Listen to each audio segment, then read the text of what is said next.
Join me as I talk with people who express their creativity in ways that can inspire the rest of us to recognize our own creativity.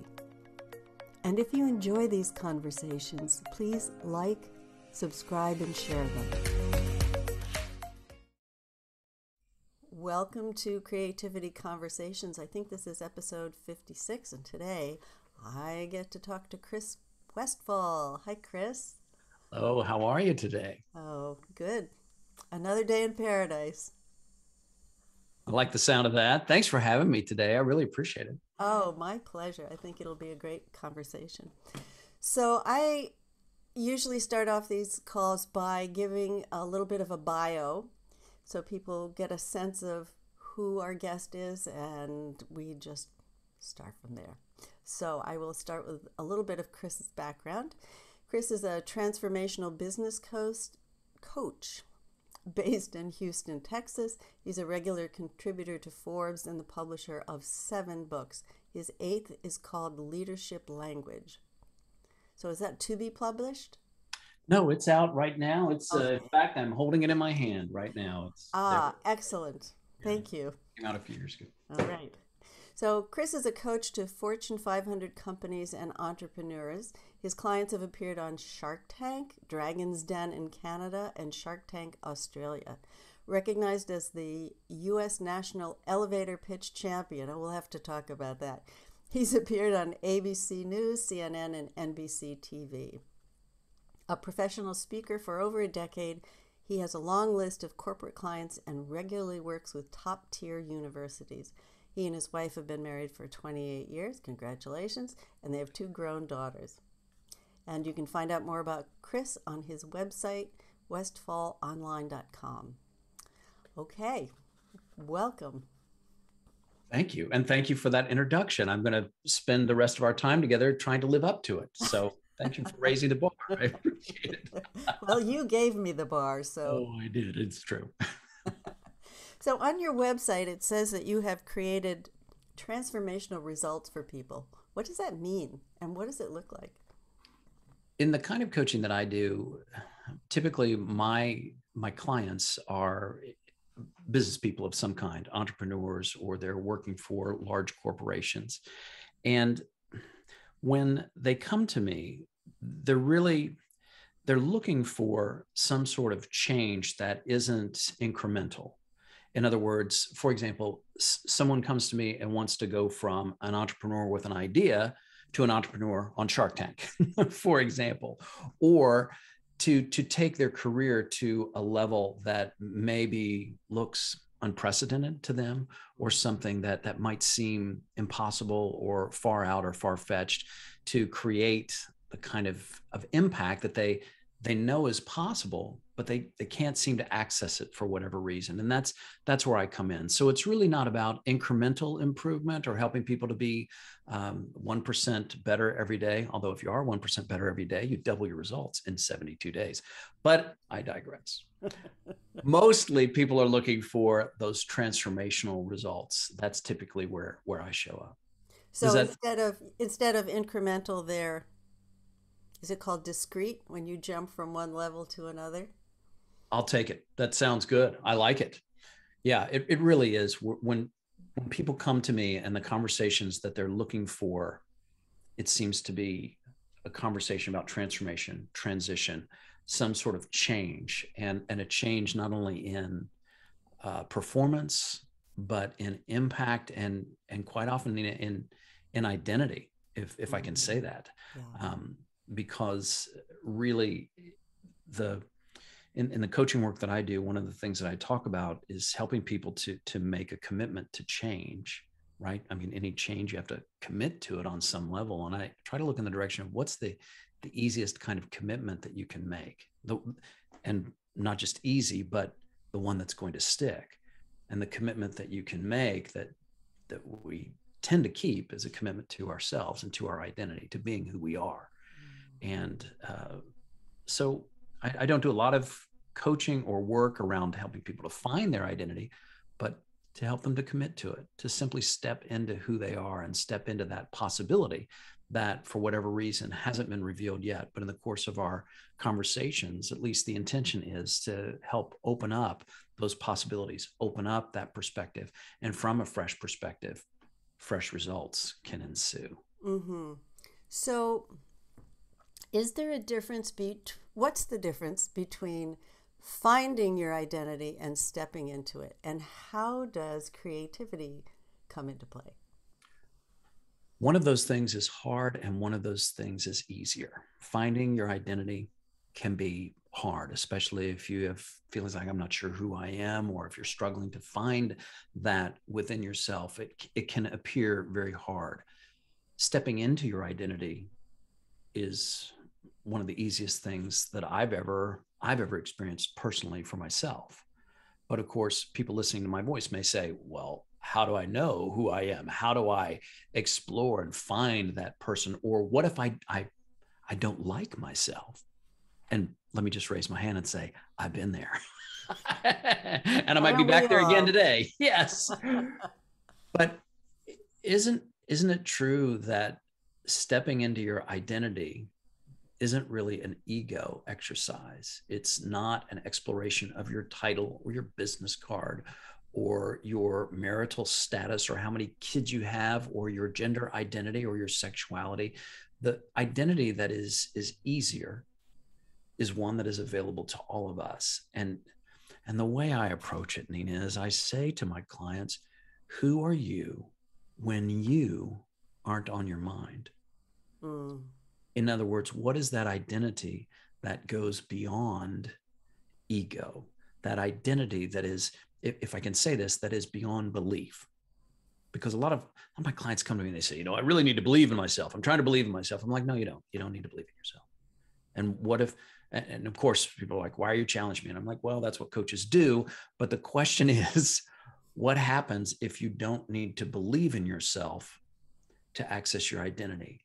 What is that identity beyond having yourself on your mind? When you are not part of your identity, what is your identity? And people go, I'm not sure I can understand. I don't know if I can even access this. And part of the coaching work is to help them to see that we are all part of a bigger picture, if you will, that there is an identity that goes beyond our ego or beyond the self, an identity as part of nature. And what I'm really pointing at, Nina, is our human nature, that we are part of this universe, this nature, that the same nature that's turning acorns into oak trees, that's helping me to digest my food, that's allowing me to come up with whatever it is that I'm going to say next. Justin Bieber. I didn't see that coming, Nina. I'm sorry. I didn't know that was going to pop out of my mouth. But my point is that we have the ability to access a myriad of possibilities. Those possibilities come from consciousness. Those possibilities come from the universe around us. Those possibilities come when we see our identity as part of nature, which is really pointing at our human nature. And from this place, this space, it has been my experience that life gets easier when my attention is not on who am I and how am I doing. When I see that my identity is part of this sphere, this world, this universe that is filled with forces that I don't understand. These forces that support me, like waves in the ocean, Yeah. And Nina, I had a really interesting conversation with a guy who is a neuroscientist. His name is David Eagleman. Brilliant neuroscientist. He had a PBS series that was on for a few years called The Brain. And he wrote a book called Wired. Highly recommend it. Fabulous book. And I reached out to him because I admired Wired so much. And I connected with him to do an article for Forbes. And in the course of our conversation, and remember, I'm talking to a scientist, someone who sees the world from a very unique perspective. And as we were talking about, and his science is the science of the brain, the way that our brains work. And he was explaining to me that in spite of all of our knowledge, or because of all our knowledge, there's something that we still don't understand. Science cannot explain, and that is consciousness, where thoughts come from. We understand neurons, we understand physics, we understand all these things, and yet there is a mystery inside all of us that science cannot explain, and that is, where do our thoughts come from? And from this place, I find an identity that is filled with creativity, with possibility. It's the possibilities of the universe, possibilities that go beyond my 5 fingers, 10 fingers and 10 toes. 5 fingers on one hand. Let me just do the math real quick. But you know what I mean? Actually, 4 and 2 thumbs. But... That's true. I find your precision very refreshing. I like it. But yeah, so that's, anyway, I mean, that's what the world looks like to me, is that there is a place and a space where all of us can access infinite creativity. It's not a matter of belief. It's a matter of science. And when speaking to David Eagleman, and he said, we still don't know where consciousness comes from, that, to me, that was comforting. That wasn't like, there's so much uncertainty out there, there's so much yet to discover. Of course, there always will be things for us to discover. There always will be the unknown. And a big part of my transformational coaching and a big part of the work that I do is helping people to get comfortable with the unknown and understanding that uncertainty and discomfort don't have to go together, that you don't have to be uncomfortable going into a new space, a creative space, a space of possibility. And that space is always available. And it's more accessible when you aren't on your mind. Yeah. I gotcha. This is just a curveball, and okay, who knows if we'll actually go here or not. But that question about consciousness and matter, does consciousness arise from matter, or does matter arise from consciousness? And that's one of those things that is an ongoing debate in the world of science and physics. And I think that, in my understanding, if we look at everything arising from consciousness, that it takes us out of the equation. It takes our brains out of the equation. I have to use my analytical brain to figure things out and predict things and figure out my possibilities. If that's off the table, then our identity is so much bigger that the questions of the ego, the ones that are insecure or uncertain or doubting or whatever the category is, they become somewhat meaningless, because if we are part of this infinite creative potential, who's the one feeling insecure? Indeed. There are, inside all of us, there are capabilities and capacities and possibilities that we don't realize. But when we look in the direction of what you're describing, it opens up those possibilities. If it's all up to us, or let me personalize it, if it's all up to me, wow, that's a lot to carry. That's a lot to carry. I mean, I don't even, the thing that shows up is that there are always forces. What are those forces? I'll leave that to others to decide, but there are forces that are supporting us. I'm a big believer in pronoia. It's the exact opposite of paranoia. It's where I believe that the universe is out to support me. And and you may hear that and you go, oh, that just sounds silly, and I don't know about that. But look around, and if everything is up to me, I mean, I don't even know where this T-shirt came from that I'm wearing. What did I do to create this? I don't know. Someone made it somewhere, and I happened to buy it in a store, and you could tell it wasn't that expensive. And I digress. But my point is that the clothes that we wear, the places that we live in, the cars that we drive, the subways that we ride, we are part of a universe that is brought together by others, by forces that are beyond our understanding. And as you said, Nina, we don't have to figure it all out. And that's not a message of laziness. That's a message of comfort, that within this space of support,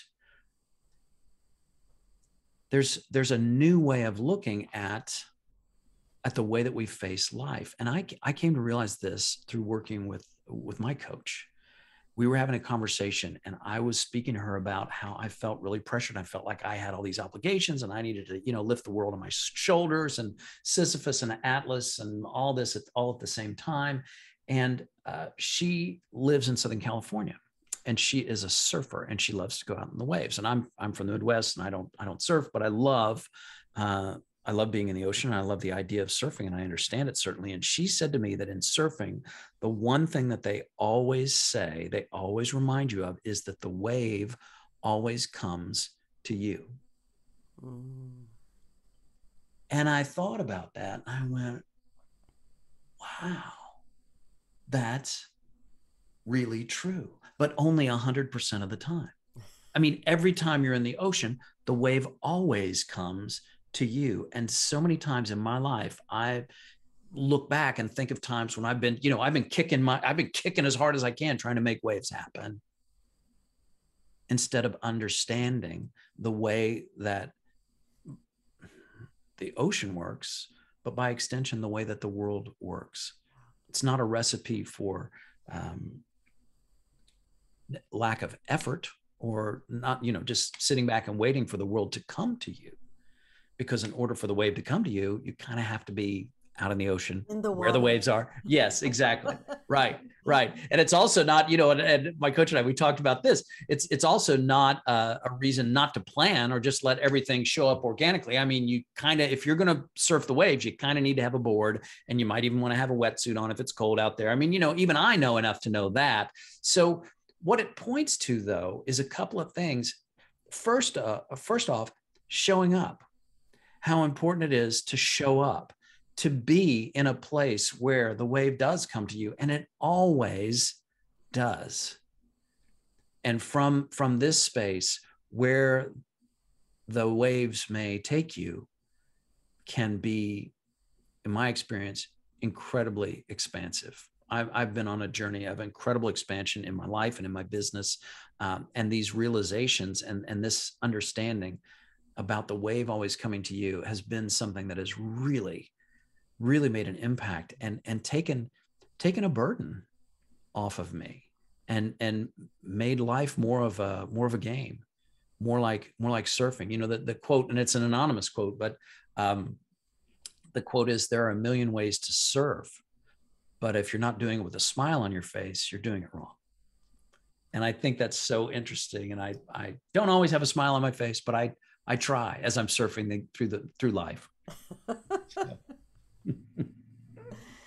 Boy, you said a lot there, and it was reminding me of the Taoist tradition, where nature takes its course, and it's only when we step in and try to manipulate that course that we get ourselves in trouble. But if every other creature and every other process in the universe has its unfoldment, it's bringing the waves in, why wouldn't we be the same? Why wouldn't we be part of that process of things unfolding, things being brought to us? Doesn't make any sense, right? It doesn't, but I still fall into a trap of self-importance. I still fall into that trap of obligations and requirements and planning, and I haven't achieved Zen master status where I can make deadlines go away. I still have deadlines. I still have clients that I have to serve. But here's the thing that has changed is my relationship with those deadlines, those objectives, those obligations, and the way that I see myself in relation to the world around me and to the clients that I serve and the things that I want for myself. That has been a major shift and a major change for me. And it's a change in relationship. I mean, the deadline is the deadline is the deadline. It still remains, but how I go about relating to that And whether I look at it as an obligation or a game changes everything. And you could say that relationships are really the way is reflects the quality of how we relate to anything, whether it's a deadline, writing a book, doing a presentation, whatever it is, running a business. It's the same. It's the same principle underneath that. It is. Yeah. And from a place of understanding, everything can shift. And that has been my experience. That has been the journey that I've been on the last few years. But also what I try to share with my clients every possible chance that I get. And it's an unusual context. I don't know if it's unusual. It seemed unusual to me or unique, but working with, Fortune 500 companies and stuff like, I'm not the only guy in the world that does that, but coming into a business conversation with what might be viewed as more of a spiritual approach to things,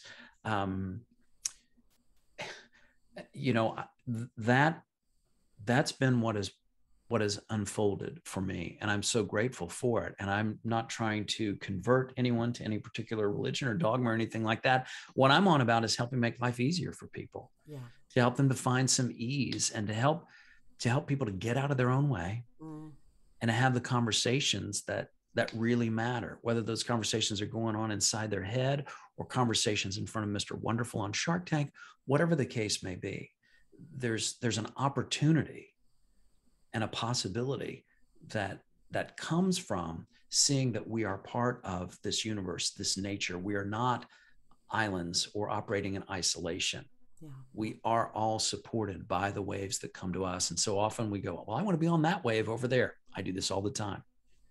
Instead of recognizing what wave we're on. I met a guy, his name is Murray Wilcox, and he is an extreme surfer, and he lives in Cape Town, South Africa.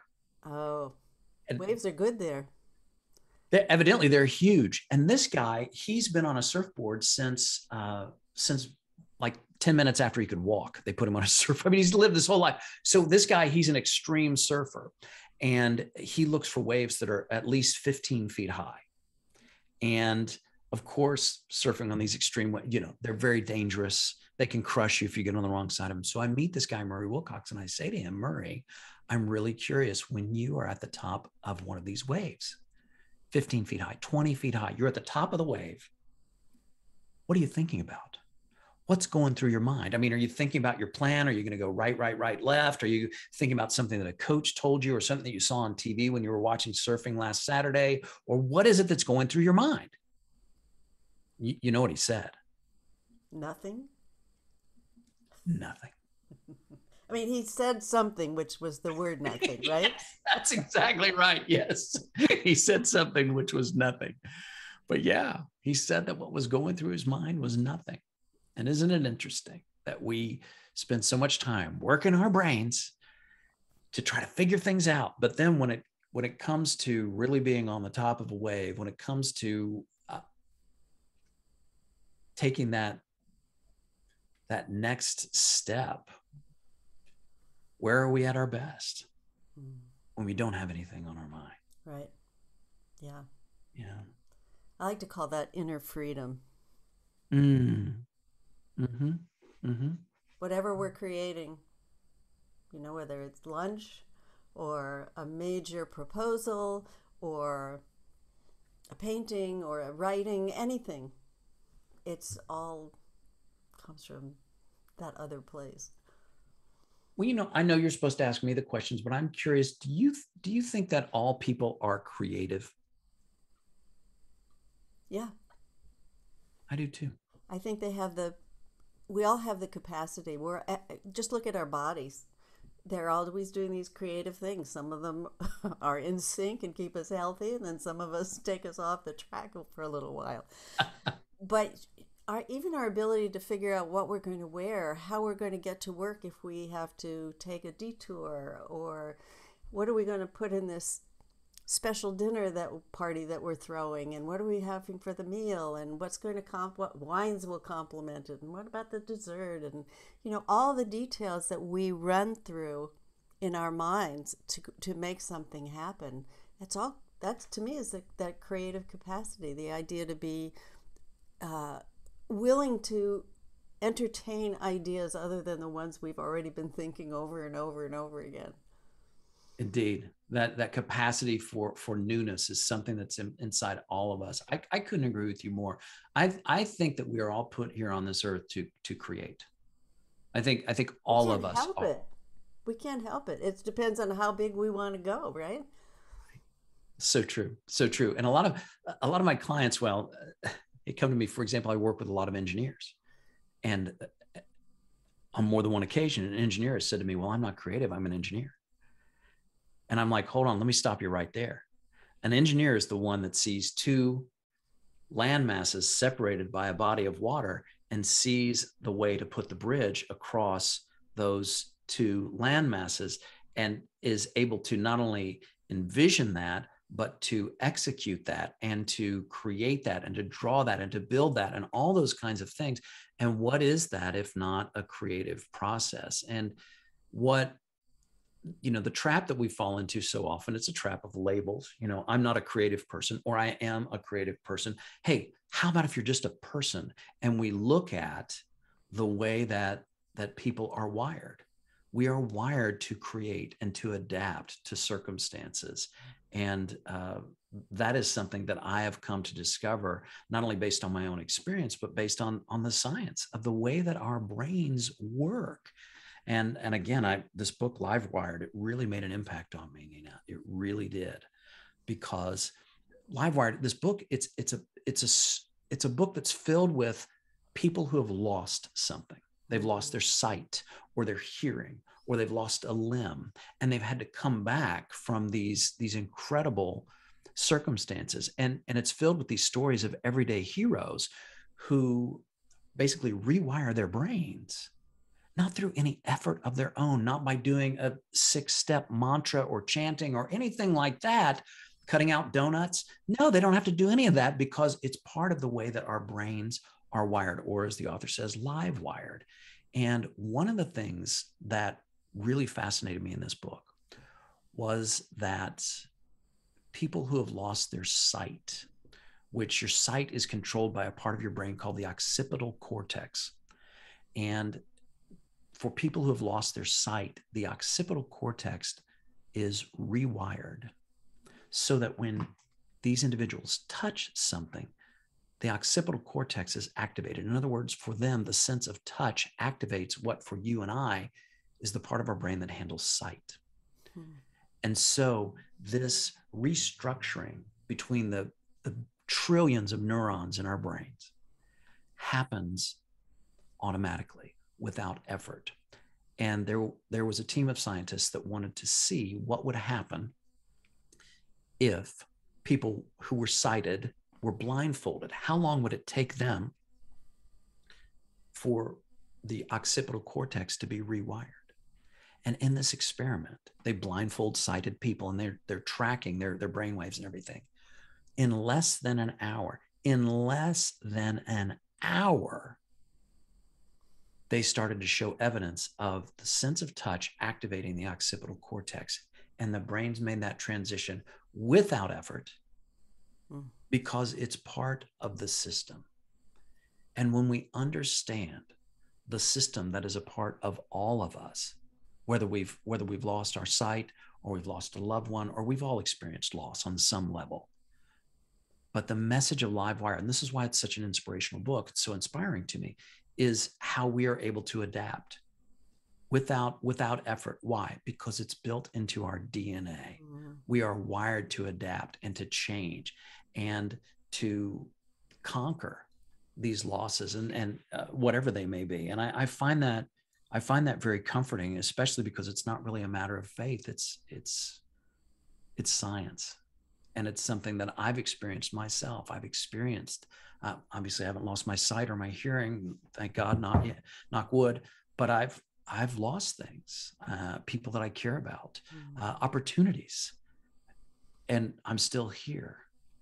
There's a resilience inside of me. And it's not that I'm some special person or anything like that. Yeah. I'm not saying I'm Superman. I'm saying I am just a man. I am a human. I'm a human being, just like you, just like everyone listening to the sound of my voice. And we all have inside of us this capacity to adapt, to create. Yeah. And when we lose sight of that, because we fall in an ego trap or labels or whatever it is that's holding us back, we get out of our own way, the conversation expands, opportunities expand, and possibilities become evident that we did not see before. Yeah. So what's occurring to me as you're talking is how cool it is that human beings are created in such a way that they are hardwired for the download, for the insight, for the creativity, for the expression. So it's like we're waiting, we're vehicles, and every person who creates essentially says this. An idea came to me. It comes through, and we are created in such a way that we are like vehicles, receptacles, whatever you want to call it. We are something through which that life force that you were talking about earlier gets to play. Mm-hmm. In some of the spiritual traditions, they talk about God or the presence of awareness needing finite minds to experience the world. So if that's what we're like, if that's we're receivers, then all of the conditioning that we've had for our egos to be so all important and how we look and how we're doing kind of falls away, because in comparison to what's possible, what you're referring to, it's like, why bother? I mean, of course we all go down the rabbit hole. Yep. Now and then, but nevertheless, I think what you're saying, or at least what's resonating with me, is we're built this way. We're built to be creative. We're built to be innovative. We're built to problem solve. We're built to adapt, course correct. That's how we are. And all of our everyday routines often obscure that fact. See, what you're describing is an identity that I embrace. I don't have to believe in it. I embrace it. It's an identity around openness. Mm. And that's what I mean. Like I see that beautiful painting there. I mean, there's so many behind you, but that beautiful painting right there on your right. And you know, if I were to ask you, where did that come from? Well, and we talked about it before. I mean, right. You know, there's some inspirations and some sparks and stuff like that. But I don't know about you. When people say to me, where did your book come from? I mean, I've got a few stories around that. And there were some things that sparked my intention around the book. But ultimately, where did the book come from? The answer is, I don't know. The answer is the unknown.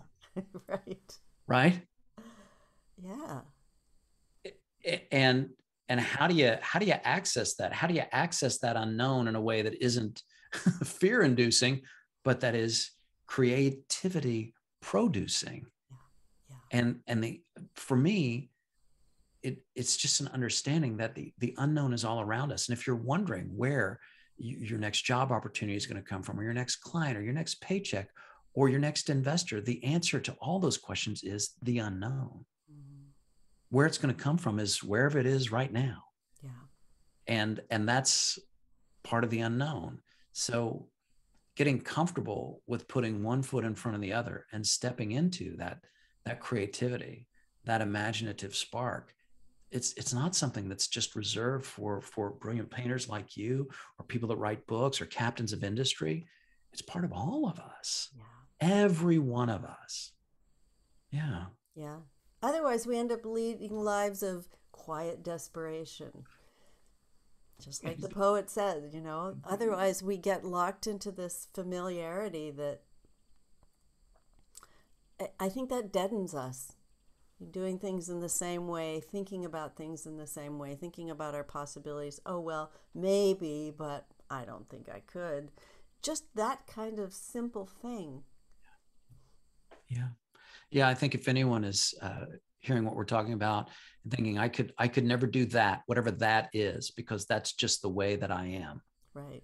I would challenge you and say, no, it isn't. Right. Who do you think you are, by the way?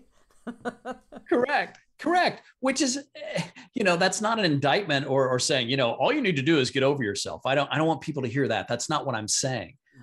But sometimes getting out of our own way happens when we see that we are part of a bigger picture. It's part of one of the most valuable things that I have seen in my own experience and that I've shared with my clients is this idea of zooming out. So many times we zoom right in. And I'll tell you a quick story. This happened to me just this morning.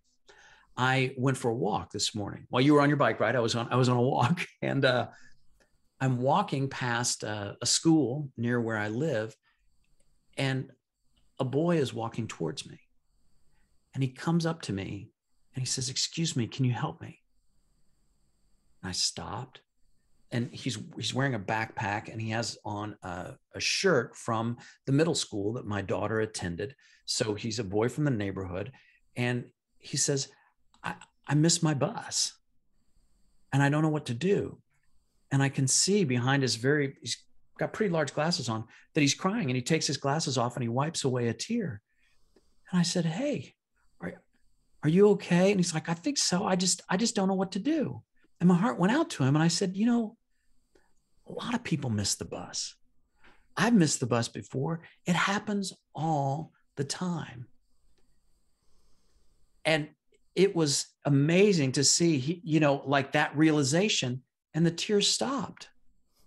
Like what he was going through was not only okay, but it was something that many other people had experienced. And I wasn't trying to diminish his experience at all. I was trying to say, from a place of understanding. I mean, I've missed the bus. I've missed trains. I've missed airplanes. I've missed things. And so we had this conversation, and I said, look, do you need a ride to school? Do you need, what do you, and I came to understand today, by the way, is the first day of school as we're recording this. This happens to be the first day of school here. Yeah. So I'm guessing probably someone, in retrospect, as I think about it, probably was new to the neighborhood, first day of school, going to junior high. And maybe he was a sixth grader. Maybe he was making that transition from elementary school to junior high. Maybe he was new to the neighborhood. I don't know. But for whatever reason, he was just punishing himself because of something that when you zoom out, you go, this happens all the time. And I said, "Are your parents home?" He says, "Yes." I said, could you walk home and ask them for a ride?" He says, "Well, usually I take my bike." I said, "Do you have your bike here today?" He goes, "No, my dad gave me a ride." I'm like, "Well, son, perhaps walk back and see if he can give you a ride to school." Anyway, it all sorted out. But the point of this story is that so many times we jump. And when I say we, let me be honest, I mean me. Oh, me too. Jump to that punishment of like, oh, how can this be happening to me? And I, start punishing myself in whatever way I can come up with, rather than being able to zoom out and take a look at things and say, you know what, this happens a lot. Yeah. This happens a lot. And this is not something personal or sinister. The bus driver did not see you coming and gun the engine so they could get away. It's not like that. It's not like that. But gosh, he was punishing himself. Mm-hmm. And the best thing that and my heart went out to this guy. Mm-hmm. My heart went out to this little guy. But what could I offer him at a moment when the tears were streaming down his face? The most powerful thing that I could share was a simple understanding. People miss the bus sometimes. Yeah. And it's okay that you did. And you've got people that will support you, that'll take you to school. So I don't know. That was my morning experience of a story that unfolded around the power of a little bit of understanding, That was a great story. It reminds me of a Van Morrison line, one of his songs, where he says, "There are guides and spirits on the way who will befriend us." I love that. Yeah. And that's true. We don't always see them. We don't always see. Don't recognize them. But when you zoom out, I just wonder, I try to zoom out with my clients with myself, because when I'm trying to dive in and figure things out and think through this wave and the next wave and the seventh wave, it's not useful. It's not useful. That's a very good gauge. What's that? Useful. Just asking that question, is this useful? Is this thought useful? Right. Well, and isn't that a fair question? Yeah, what are my thoughts doing, and are they serving me? Which is not a quest to figure out my thoughts. What are my thoughts and how can I change them? Hold on a second. It's simply an observation. And you know, as I like to say to my clients, just because a train of thought shows up doesn't mean you have to ride that train. Yeah. Doesn't mean that that's your train. And especially if it's not going to a destination that you're interested in, let it go by. Let it go by. So, yeah. There's another train, there's another wave. That's true, but again, only 100% of the time. Yeah. Right. I want to talk about your prolific writing. You've got 8 books now. How did that happen? How did you get the inspiration for the first one and then the second and the third and the fourth? Well, the short answer is, I don't know. But looking into it, this is what we've been talking about, right? We just don't know. But it well, here's the thing that I've discovered, and I'm sure as an artist you can relate to this. There's one common thread for every book that I've written and published, and every book that I've worked on. I'm also a ghostwriter. I just wrapped up my 3rd ghostwriting assignment. So yeah, I've done quite a bit of writing, and every book that I've ever been involved with always starts at the exact same place, and that is a blank page. Mm-hmm. And from that blank page is an opportunity for self-expression, sure. But for me, service. Service is what I try to put on the page, because I don't just want to write about my story or my experience or experiences.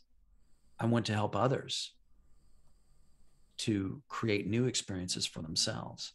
And so the books that I share are written from a place of service and looking in the direction of what can I do to help others? How can I share a story or stories or anecdotes or whatever the case may be to help others to see things in a new way? Not just to see my life, because I don't write, I haven't written my autobiography over and over again, and I don't think anyone would want to read it. It's sort of like that old joke. I wouldn't want to belong to a country club that would have someone like me as a member. But Groucho Marx was brilliant. Yes, indeed. But the point is that the place where the books come from is always a place of service. And I recently wrapped up this will be my 9th book, and it's coming out from Wiley in December. So I don't know if we should talk about dates or timestamp this. I guess I just did. Anyway, it's coming out later this year. And the book started off, what I said to Wiley I was going to create was a book about 100 ways to access personal freedom and conquer the future of work. And for those of you, for anyone that's listening that's a marketing person, you probably go, hey, that's a pretty good slogan. But guess what? I'm not interested in creating slogans. I'm interested in creating service.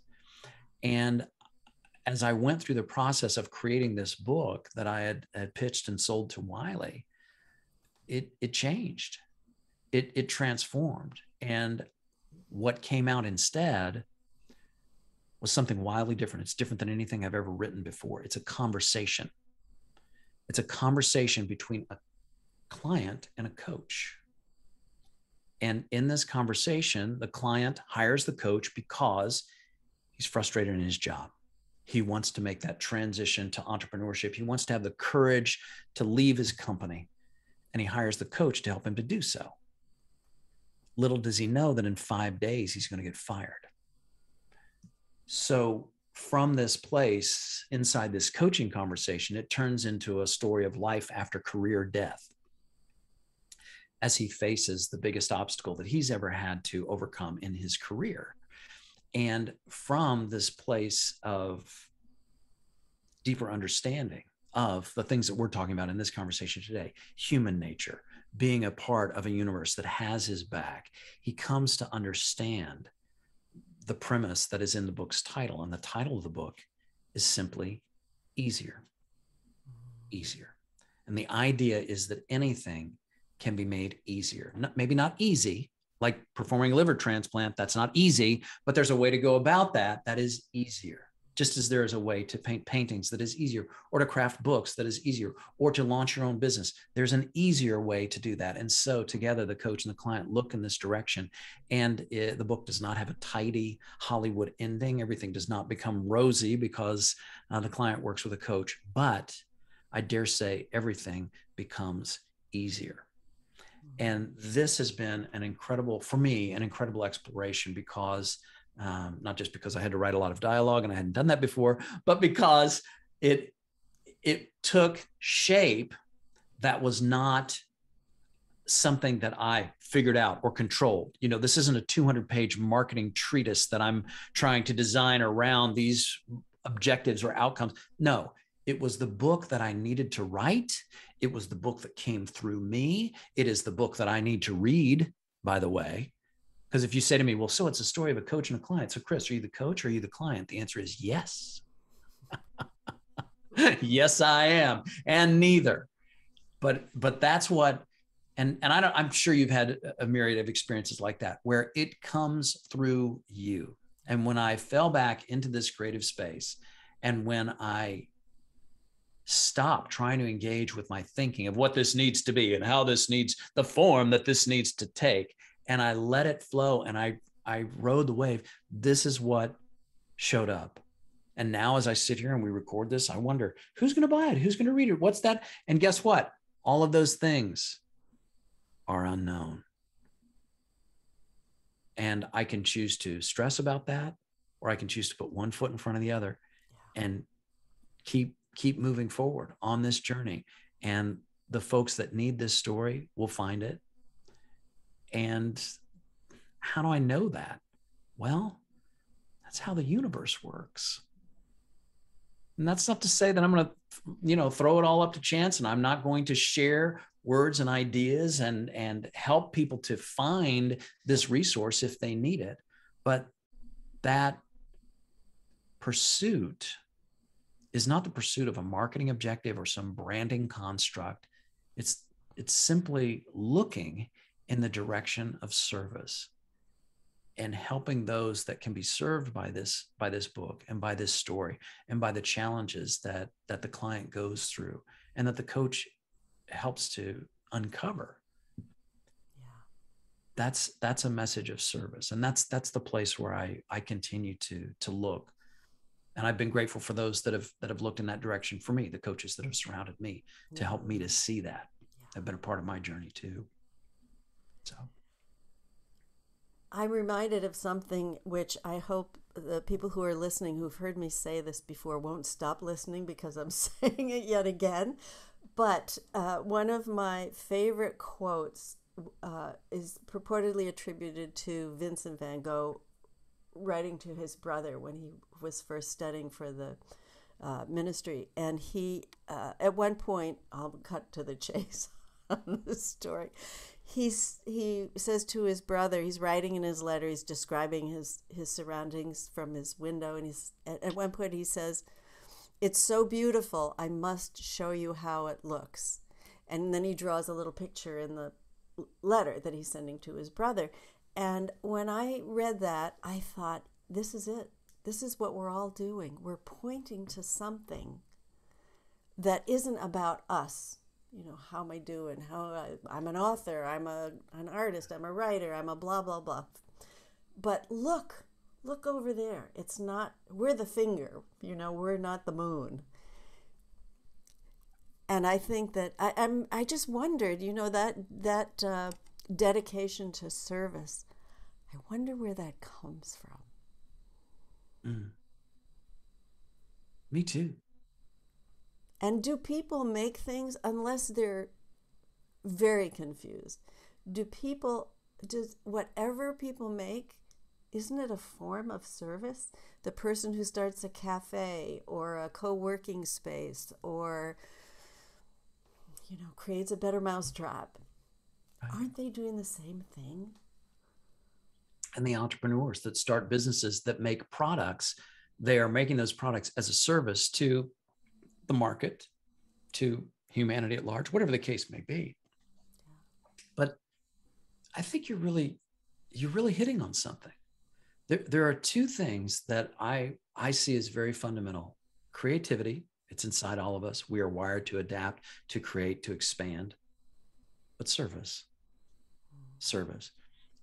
George Eliot said, "What are we here for if not to make things less difficult for one another?" And of course, in a book called Easier, that's the quote that starts it off. But I digress. Here's my point. Service is what looks like to me a part of our identity at a very human level, at that very upstream place where we all are the same. We serve one another. We serve some sort of objectives. We serve in the process of creation. Some of us create books, some of us create businesses, some of us create relationships and partnerships, whatever the case may be. But that capacity is inside all of us. We don't need to chant. We don't need to cut out carbs in order to access it. Thank God, which I'm going to have a donut right now. No, I'm kidding, Nina. Just kidding. Spelt, of course. That's right. Low glycemic donut. But no, it's accessible. It's accessible, and being open to accessing the creativity that is inside of all of us. It's not a matter of belief. It's not a leap of faith. It's simply an understanding. Yeah. Simply an understanding.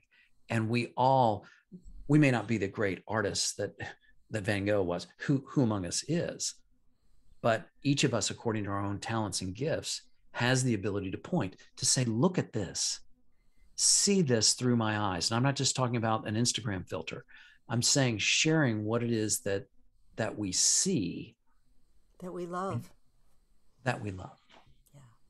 And from that place of love, in the spirit of service, what is it that we might create together? That, for me, is a very, very powerful place indeed, because it is the power of the universe that has our back. Yeah. It is not an individual ego-driven power. It is something that's available to all of us. And when we tap into it, you never know what kind of books or paintings or businesses or ideas or relationships might come from it. That's beautifully put. I don't know why I'm thinking about this, but as you were sharing that, I was thinking about a line from Madam Secretary, where many times the assistants are saying, we serve at the pleasure, but we are serving at the pleasure of the universe. Mm-hmm. And so many times, and can't we serve at our own pleasure? Can't we find that thing that pleases us, that is that expression of this? And I think that as I look back on my life and I think about the times when times were tough, there was a disconnect between that service that served me, that was something that fulfilled me in the service of others, when I set that on the shelf or put it in a box or caged it in some way and subverted myself in some way. That was a source of suffering. And I can look at times when I did that in my career and I rationalized it. I needed to do this because, I had a whole list of rationalizations of reasons why I put my personality on in that box and on that shelf under lock and key. Why?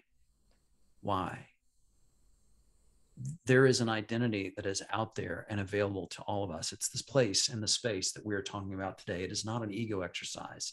It is a place of freedom, and that is a freedom of choice to step outside of that box, as you talk about so often, right? Step outside of that box and to stop subverting ourselves, to drop the story.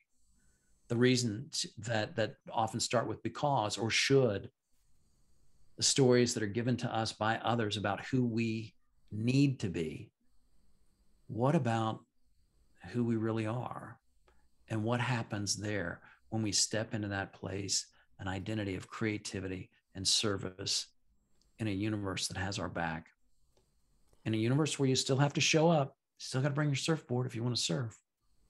But from that place, things get easier.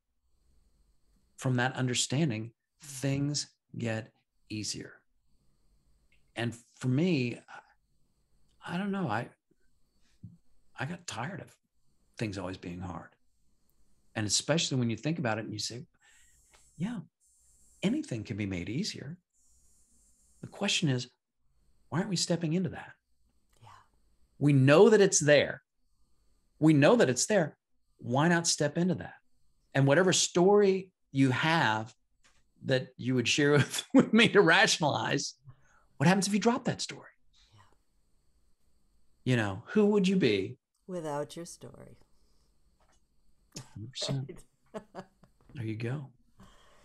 Yeah. Well, I hope you will come back again because we are at the top of our time together. Well, thank you for that invitation, Nina, but I don't really like people, and I don't think that no, I'm kidding.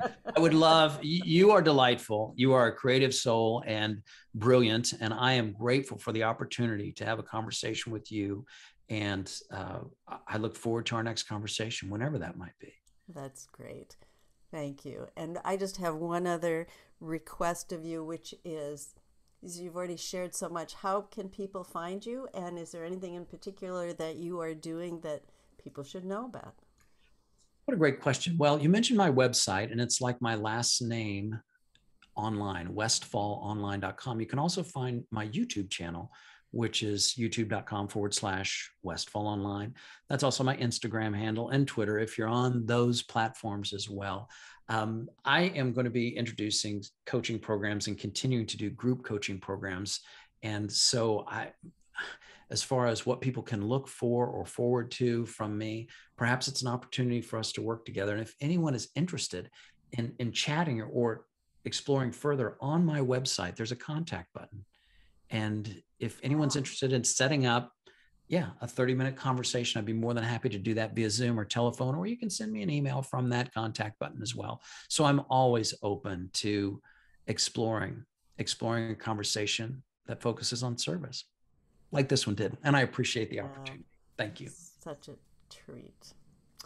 So thank you, everyone, for joining us today. And I hope you will continue to come and visit on the next episode. So take care. Bye for now.